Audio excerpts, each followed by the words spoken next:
Dearly beloved, avenge not thyself, but rather give place for wrath. For it is written, Vengeance is mine, I will repay, says the Lord. Hello, beautiful. Hello, handsome. Good morning, good afternoon, good evening. Thank you so much for watching me. Thank you for the comments. Thank you for the likes. Thank you for the messages. Whatever God is doing is for His glory. We give Him the honor. We give Him the praise. He's worthy to be praised and adored this morning. He is a good God. He loves you and He wants the best for you. Thank you so much for watching me. I love you all. Happy Sunday. Today, the word that the Lord gave me is I will avenge. I will avenge. I will avenge. So I look for the meaning for avenge. So this is from Oxford Learner's Dictionary, and the second source is from hptt./www.oxfordreference.com. So avenge, if you say avenge, it's a verb. Inflict harm in return for an injury or wrong done to oneself or another.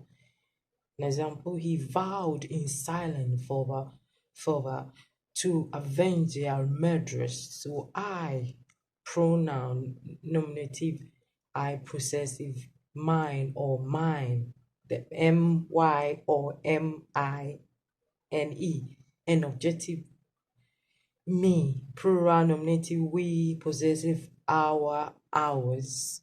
So this is it. And if we should also know that there is some avenging angels. I know sometimes God allows evil to be done and you think that, where is God? God sometimes allow evil to be done whilst He doesn't do anything. But you have to know that there are avenging angels. The angel of vengeance or avenging angels were the first angels created by God.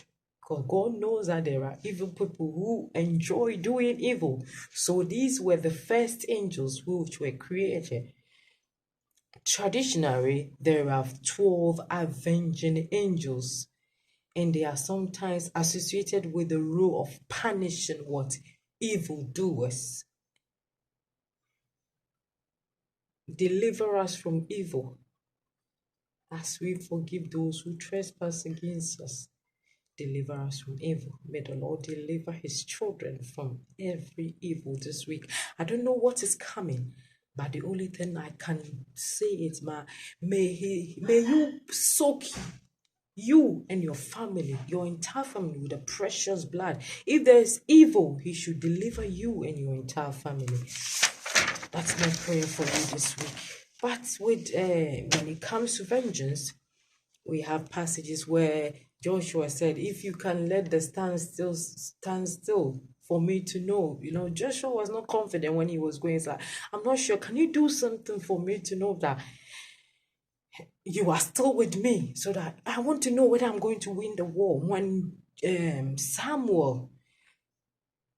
when Samson was in the temple and the Philistines were there, and he was like, God, please, if you could just forgive me of this sin and just avenge for me for the last time. For I know I have sinned, I know I've gone wayward, but please, God, hear me this time. That is the merciful God we serve. He always listens to His children. He didn't say, Samson, I warn you, don't go here. He is merciful. So He listened to Samson and gave him the last strength, and he died with the Philistines.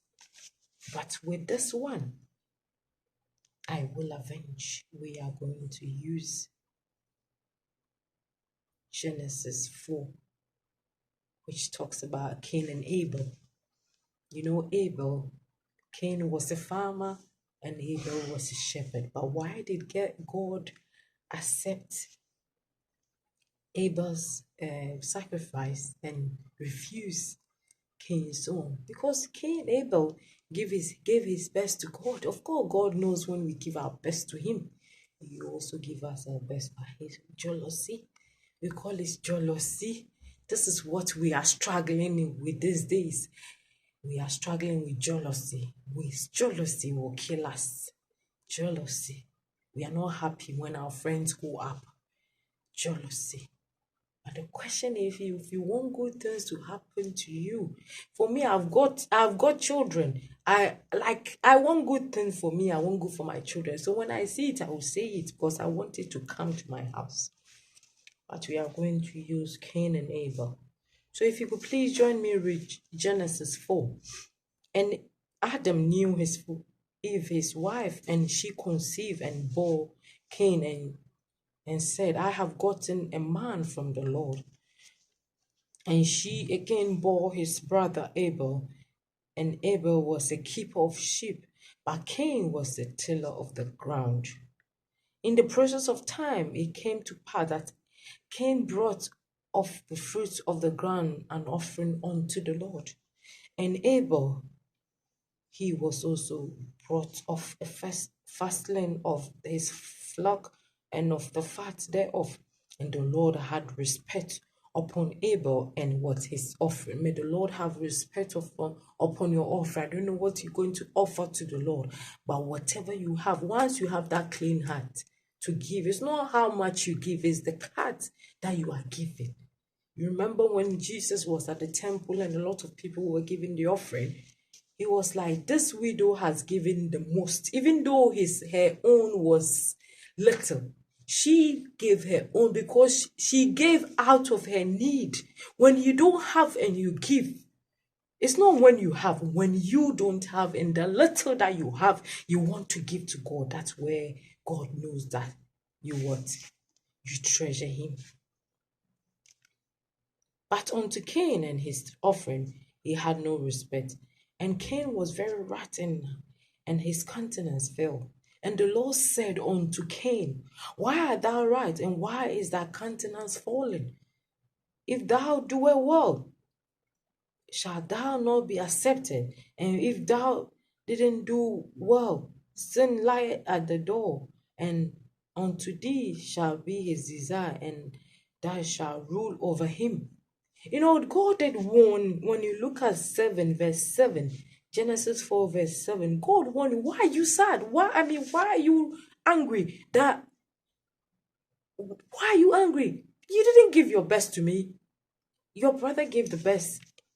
Abel gave the best. So why are you mad that I'm pleased with what Abel has given me?